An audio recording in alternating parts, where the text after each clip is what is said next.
This absolutely pristine example of a 1987 Chevy V10 square body pickup truck. It is a Scottsdale. I purchased this several years ago, and I drove it home. It is not a perfect truck. It has a 10 bolt in the rear. It has a 10 bolt in the front. And I put on some really sweet wheels and tires because the wheels and tires that were on it tires were shot, and I kept having to air them up. And I was tired of looking at the thing looking like a ghetto piece of junk. And therefore, I bought a set of wheels and tires during COVID. And it was actually hilarious. When everything was hard to get, someone ordered these wheels and decided not to buy them, and they look sick. I don't know why you wouldn't buy them. And someone ordered these tires and decided not to buy them. They are 33-12.5 Cooper Evolution MTs. They look sweet. I have not used them on any other vehicle, and I'm really excited to use them here because they look sick. So, yeah, they look really cool. And I've been slowly spray painting over the last couple of years to protect the body. I haven't done the hood yet because the patina on it is just phenomenal. And part of me is sad to defeat that, but some of this patina is not so phenomenal. So I was just trying to protect the metal a little bit. I do kind of plan to spray paint this in camouflage because, yeah. This gem, and yes, someone is going to be like, did you really put a ground strap to the head? Yes, I did. The bolt that holds the other ground strap on is way in the back of the motor, is very hard to get to, and I was trying to figure out what is causing my TBI issues, and that is not the problem because the continuity between the battery and between that point is fantastic because that bolt goes directly into the head. It is a fantastic ground location, and I cleaned off the surface of the bolt and of the valve cover, so it's actually for the purposes of trying to figure out this problem, that is not the problem. I did run a new ground strap here because it was junk. I had some really awesome cables laying around. See the ground location right there? So we have a new ground that runs from there to the firewall, from there to the core support, from the core support to the battery. The battery ground runs straight down to the accessory drive. And yeah, and then we have our ground strap from firewall, which is also tied into this ground strap. We are very, very well grounded here. I've checked the continuity or the resistance of that ground as well over there. We are good to go. I have even I've used alligator clips to bring a ground directly from the battery all the way to the block in different places directly to this ground right there that comes off the wiring harness right by the temperature plug. We have so many grounds and so much grounding. I don't really know how to make this thing any better grounded. So there's a video of me driving this thing home many, many years ago, and I bought it and it needed to have work, and I knew that was not a concern. And I also bought it when I just had a newborn, so my time was limited, and as usual, I bought some things during that time because it made me happy and it made me, distracted from the challenges of being a new father. And I also didn't have time to work on them. That is just a simple reality of it. So I bought this. We'll have to check on the video. It's on YouTube channel when I drove it home. It drove like crap. It had no low-end torque. It barely ran okay to go enough down the road, but I did drive it home about 15 and a half, 16 miles. So it did make it home. It was hard to start. We had to shoot the crap out of it with starting fluid. And the other thing, too, is it wouldn't idle with the throttle blades closed. This engine wants to run. I have run it now using... What you do is you take the hot post, which is the right post of each one of the injectors, if I remember correctly, and you run a split hot lead from the battery to the injector. And I'll segment the video in here. I did run this truck by squirting the fuel in myself. So...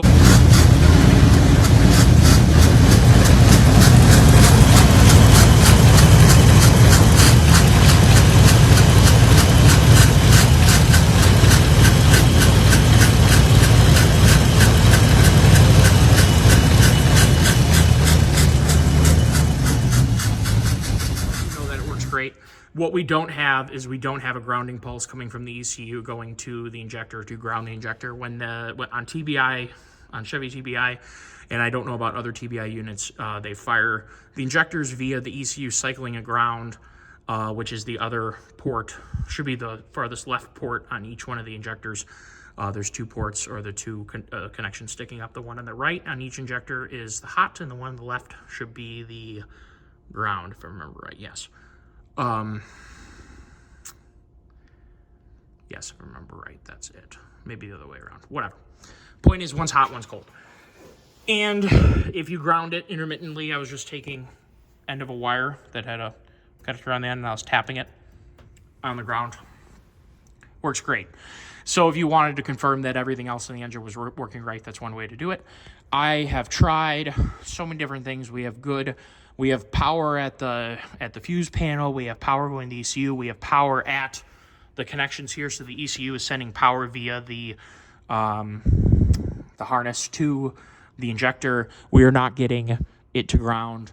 I have put a new distributor in because the old distributor had and I was right on the guess that it had very, very little magnetism, i.e. the pulse. I literally checked to make sure that we had pulse on the other one. We didn't have pulse coming out of the distributor, but I had a feeling there was more wrong than just the distributor. So after spending so much time getting to know TBI, trying to fix as much as I possibly can for as little money as possible, I know the throttle position sensor screwed up, which is probably why it ran like crap. I know that the idle control motor is screwed up because it wouldn't idle. And I noticed even now, when I was running it manually, you had to run it with the throttle blades just tipped open just a smidge. The whole thing is goobered. I really wanted to make a video on how I fixed it and how I was able to get it to work. I think that there's a fault in the harness somewhere in that ground. And at this point, I'm using so much time that I could be using to bill clients or to work on other things that make me a lot happier. I've already got probably 20 or something hours into trying to figure this stupid thing out. And the end result is I know a lot more about TBI now, which was good. The problem is this truck was not worth saving in terms of the TBI. The cost of just a TPS and just the idle control motor is more than I paid for the whole truck. I'd already bought a distributor. I will hold on to that because I'm sure I'll end up with another TBI vehicle and then I have a brand new distributor. And I will make it a point to not buy another TBI vehicle that needs a bunch of work done to it because starting from zero sucks. This thing was gerbered together. There's those two red lines right there. One of them is going to power the plow mount and the other one is going to power the fuel pump. It's on a flip switch. Someone defeated the fuel relay right there, and it is now hardwired. Someone was dicking with this thing pretty severely. So on the plus side, though, when you get a TBI, you get a really nice accessory drive, super duper crazy strong accessory drive without having V-belts. It's a normal, serpentine belt, which is pretty cool. That's a plus. And I'm pretty sure these are roller motors, if I'm not mistaken. They're like hydraulic roller lifter motors. I'm pretty sure they're roller motors. And also, I'm pretty sure all TBI truck motors are 4-bolt main. Could be wrong on that, and I don't really care that much because it's just a work truck. I have pulled the plug on buying and ordering from Summit Racing everything that I need to carb swap this. A carb swap manifold, a 600 CFM quick fuel carb, a Holley fuel pressure regulator, gauges, barbs, everything that I'd ever need. This is a 700 R4, so all I need to have is a vacuum pulse coming from, or a vacuum coming from, pretty sure the ported port on the carburetor should be the one that I will use for the transmission. I think, if I remember correctly, I will confirm that via, screwing around with that. I have a new water port, water inlet, and thermostat housing set up for coming as well. So basically everything I need to have to get rid of this whole setup and cut the harness out of this thing and move on is in the mail, should be here in a couple days. So I finally pulled the plug on doing this. I really wanted to get this thing to run. It's just that it sat 5 years before I got the truck, and we got it running enough to drive it home, and then it sat so in between then and there, I did plugs, wires, distributor cap, and rotor, and that's when I saw that there were several things in the distributor that were quite monkeyed. It had been apart before, and as you can see, someone has had the idle control or the idle control vacuum computer port thingy-mabobber here is loose. Someone has been screwing around with this prior to my being here. I replaced the ignition system, and from that point on, it never had injection pulse again. I don't know if maybe we put our hand down on the harness just right to cause it to pull. It could also be that there was already a loose connection in the harness and maybe it pulled out of the computer. I'm not really sure, or maybe, maybe the driving down the road finally caused the computer to not have a good connection anymore to that ground, or it could be the computer was corrupted anyway because it ran like crap in the first place. Between trying to source a new computer, a new harness, hooking that all up to all this crusty old crap, I think we're better off putting in a carburetor. What do you guys think? So when I did run it, this engine sounds phenomenal. It's ready to run, so I think it's worth doing it too. The only thing about this whole ordeal is the intake manifold. I think the intake manifold is like $329, which, or maybe it's $229. Whatever it is up $100 from what it was when I got the one for the 94 that I carb swapped already. So that's annoying. So that's the only thing of doing this whole thing that is TBI specific. Everything else is going to be interchangeable with a different small block. And to be honest with you, this is a perfectly good block to build up and make something cool out of. So, but I guess at that point, you wouldn't be using the intake manifold anyway, unless you chose to buy nice heads for a TBI, which would be kind of a strange thing to do. So, yeah, not really sure why you'd do that. I'm trying to think that through. But anyway, I think that the intake manifold is going to be the only TBI specific thing here too. So if we went somewhere else, now obviously you could build a different motor for this. You could put in a big block or whatever, but this is just a plow truck. And I would like to be able to squirrel around off-road with it. It looks cool. It's an interesting truck. And I'm going to rewire for this wintertime, have the plow lights all figured out. You can see how long it's been sitting. Look at all the algae and whatever green that's been sitting on the plow. Now the plow does work up and down. I do need to either rebuild the cylinders or figure out what's going on. I need to replace the hoses too. We can get that done before wintertime next year. But I want to definitely get this thing rocking and rolling so we can play the summertime up north with it. That'll be great. And also to have it ready to be a plow truck for down here for the spring. So hopefully we can get that done and we'll go from there. So that is an update on the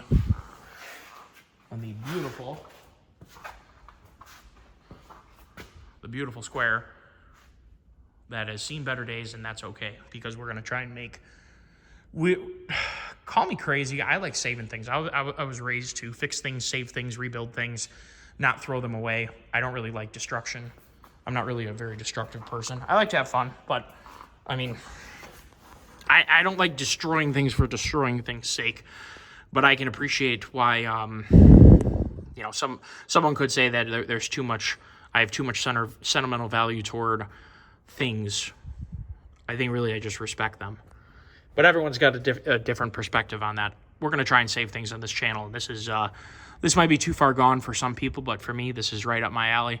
I really like old things like this, and I like working on it. I've really enjoyed learning how the TBI works, and at this point, between testing so many different wires and so many different connections and whatever, I think I have a fairly good idea how it works, but the reality is that there's just it isn't worth putting the time and money into this.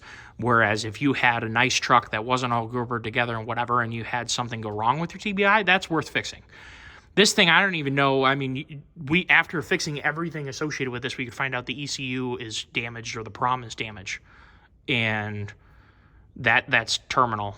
You'd have to get a new one and a new prom. And, it's just not worth it.